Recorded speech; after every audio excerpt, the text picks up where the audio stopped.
The old family photo arrived at Maya Richardson's studio on a cold January morning. It came wrapped carefully in special paper and tucked inside a padded envelope. Maya ran a photo restoration business in Brooklyn. She had fixed thousands of old pictures, Civil War images, faded Victorian portraits, water-damaged family albums. But this one felt special. It came from Charleston, South Carolina, sent by a woman named Grace Thompson. The short letter said, "This photo has been in my family for generations. It's the only picture we have of my great-great-grandmother's family, but it's badly damaged. People say you're the best.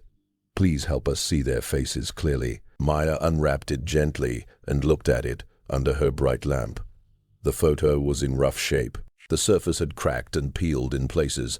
Water stains darkened the bottom part, and someone had tried a bad repair long ago that made it worse. Still, Maya could see faint shapes of 7 people standing in front of a wooden house with a big porch. The photo was stuck to thick cardboard. On the back, in faded pencil, it said June 1906, Charleston.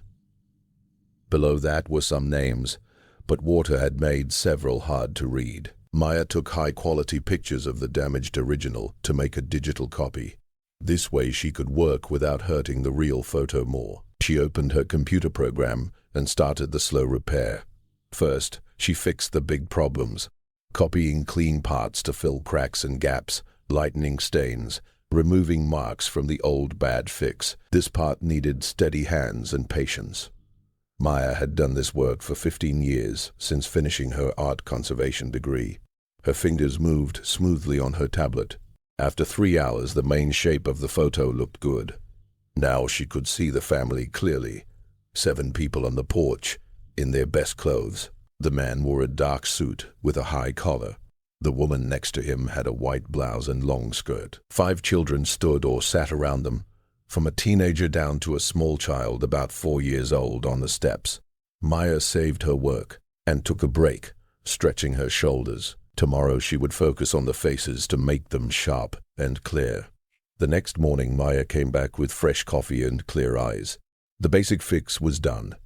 Now she worked on small details to bring out who these people really were. She started with the grown-ups, improving contrast and sharpness to show face lines, clothing texture, and eye expressions.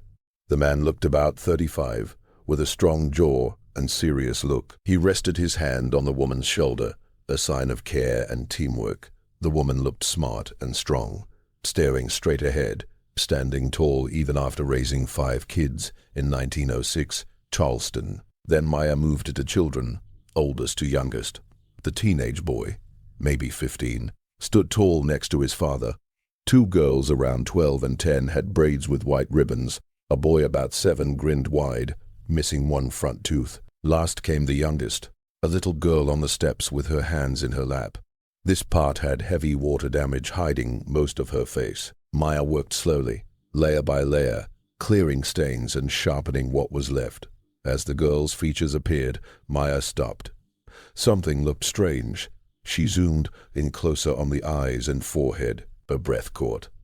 Even with the old photo's grain and 1906 camera limits, this did not seem right. The child's face showed signs of a genetic condition that doctors would not name for another 50 years. Maya leaned back, thinking fast. She had restored countless photos and seen all kinds of faces from human genes. But this was unusual. In 1906, people had no words for this, and in the segregated South, it could make the child stand out in hard, even risky ways. She called her friend Doctor in hard, even risky ways. She called her friend Dr. James Wright, who taught medical history at Columbia University. He had helped her before with old photos showing health conditions.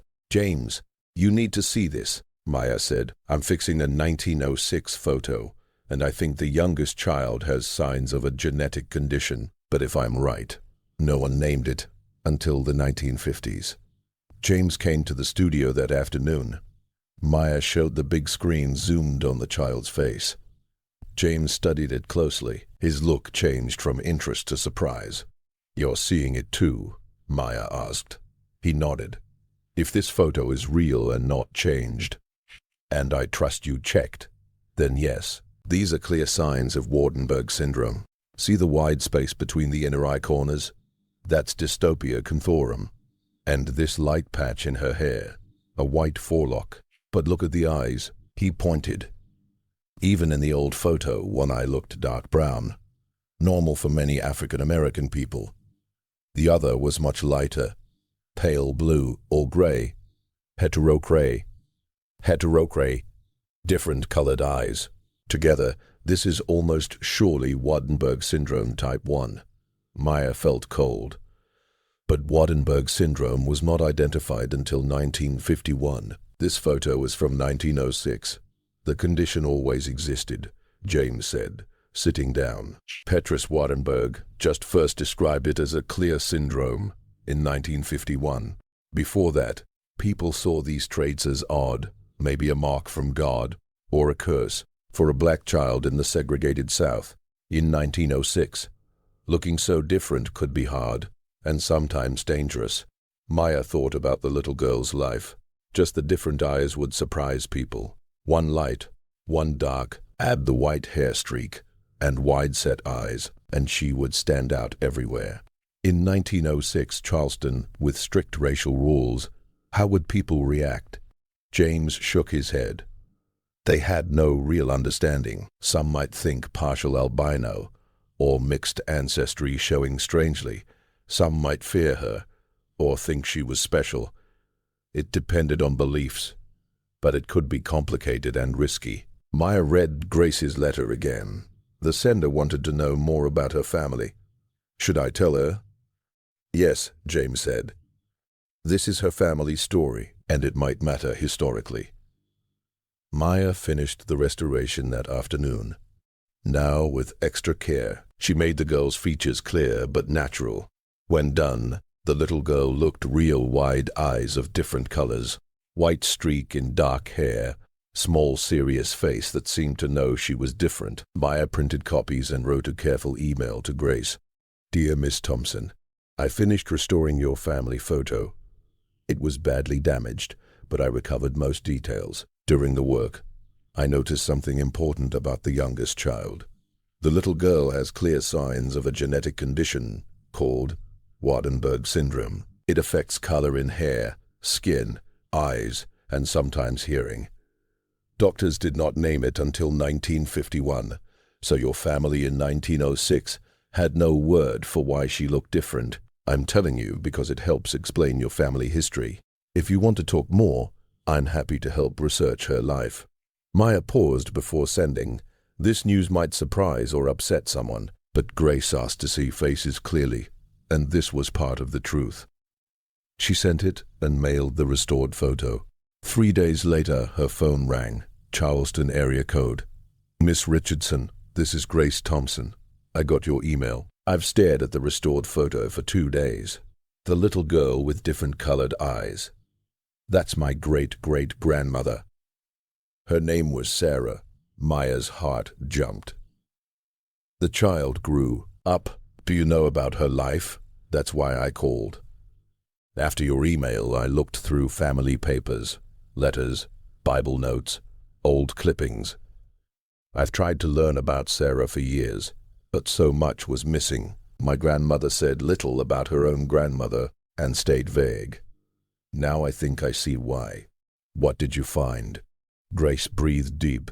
A 1924 letter from Sarah to her daughter. She talks about being different all her life, people staring with fear or wonder. She mentions a woman named Clara who protected her as a child and taught her so much. I never got what that meant before. Now I do.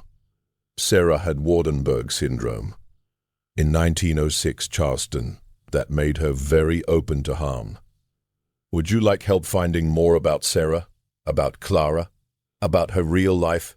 I have pieces but need help putting them together. 2 weeks later, Maya arrived in Charleston. Grace met her at the airport with a warm hug. They drove through the city in golden afternoon light, past historic homes and mossy oaks. Grace pointed out important places: the old slave market museum, Mother Emanuel Church, black neighborhoods from the early 1990s. The house in the photo is gone, Grace said, torn down in the 1950s. But I know the street and what the area was like back then.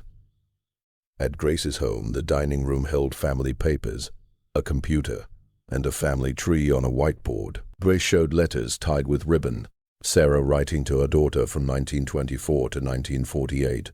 Sarah died in 1952 when Grace's grandmother was young. By then, Sarah spoke little of the past, as if tired of memories. Grace opened a small old book. This made me send you the photo. It's a journal by Clara Bennett, from 1902 to 1928. Sarah appears often. Clara seems like a midwife or healer. Maya read carefully. Neat writing filled the pages. An August 1906 entry. Sarah is doing well despite talk. Her eyes and hair make people curio. US, but she is smart and learns fast. I told her mother to keep her close until older. The world is not always kind to those who stand out. They read more. Clara was born in 1870 to former enslaved parents who taught her herbal medicine and midwifery. By 1902, she helped the black community with births, sickness, and deaths. The first note about Sarah was June 1906. Ruth gave birth to her fifth child today, a girl named Sarah. Easy birth, but unusual look. Eyes different colors. One dark, one pale blue, never seen in our people. White streak in hair. Ruth fears curse. I said the baby is healthy, just different. I read of such things but have no name. Your great-great-grandmother was born in 1906, Maya said. Clara was there at the start. Grace's eyes filled with tears. Clara knew the challenges from day one. Entries showed Clara watching Sarah grow, noting normal steps but also community whispers. Some called her marked by God, others worse. Clara spoke against superstition. By age 2, Clara offered to teach Sarah. She became more than a healer. She became a protector. Grace showed a 1925 newspaper clipping from a black paper, a young woman in nurse uniform. Headline: Local woman finishes nursing training. The face matched, same wide eyes. That's Sarah, Grace said. She became a nurse in 1925 South Carolina with her visible difference. That's amazing. Next day, they went to the library archives. The librarian knew Clara's name. His grandmother spoke of the smart healer who delivered many babies and taught herself medicine when schools shut her out. They found records from a nursing school for black women. Sarah entered 1922, sponsored by Clara Bennett, graduated 1925 with honors, sponsored by Clara. Maya read. Clara made it happen. More journal notes. Sarah got into nursing school. I used all my contacts. Some hesitated because of her look, but her skirt. Ill and will won out. She will face stares, but she knows how to handle it with grace. Employment records showed Sarah worked as a nurse from 1926, visiting homes in poor black areas, tough places with sickness and little help. It took bravery. A 1927 letter from Sarah. People stare at first because of my eyes, but when I help deliver a baby or treat fever, they see care, not difference. Clara taught me to be so good at my work that prejudice fades. They visited Sarah's grave in a small black cemetery. Simple stone. Sarah, 1906 to 1952, beloved mother, grandmother, healer. An elderly woman approached. You're Sarah's family. She was Dorothy, 74. Sarah delivered me in 1949. I came early. Doctors said I wouldn't live. Sarah came daily for weeks, teaching my mama how to care for me. She saved me. Dorothy called her the nurse with angel eyes. One light like heaven, kind, patient, never rushed. Maya interviewed Dorothy and others on a camera. Stories matched. Sarah turned difference into strength. People stared, but her skill and kindness won respect. She worked until months before her 1952 death, at 46 from heart issues, perhaps from pushing too hard caring for others. Letters from Sarah's later years showed her thoughts. Difference can burden or gift. Clara taught me to make it a gift. More compassion. More drive to help outsiders. My eyes that scared people as a child. became my mark as a nurse. People remembered and trusted me. 3 months later, Maya returned to Charleston for an exhibition. Hidden Faces, Revealed Lives, the story of Sarah and Clara Bennett. The restored 1906 photo stood central, zoomed details showing Sarah's features. Clara's journal, Sarah's letters, nurse photos, records and stories filled the space. A medical display explained Waardenburg syndrome, genetic, with pigment changes like heterochromia, white forelock, wide eye spacing, often hearing loss, named in 1951 but always existed. The show reconnected family branches. Visitors shared stories of their own different ancestors. A filmmaker planned a documentary. A historian wanted the story in a book. A nursing school considered a scholarship in Sarah's name. Dorothy spoke at the opening, tears falling. I lived 74 years because of her. She refused to let me die. She believed every life mattered. Grace thanked everyone. I sent a damaged photo to see faces clearly. I never expected this. Sarah's full story, Clara's protection, lives touched. Sarah faced danger being different, being black, being a woman in her time. But she succeeded with help from people like Clara, who saw her worth. This honors quiet heroes, whose stories we must remember. Maya stood before the photo again. That first zoom on Sarah's face had started everything. A damaged picture revealed resilience, courage and care. Sarah, the child on the steps in 1906, with striking eyes, grew into a healer who saved lives and earned love. Every photo holds a story. Behind every face is a life worth seeing and remembering. Sarah's legacy lives on, in the museum, in family memories, in stories told to new generations about the nurse with angel eyes who turned difference into extraordinary good.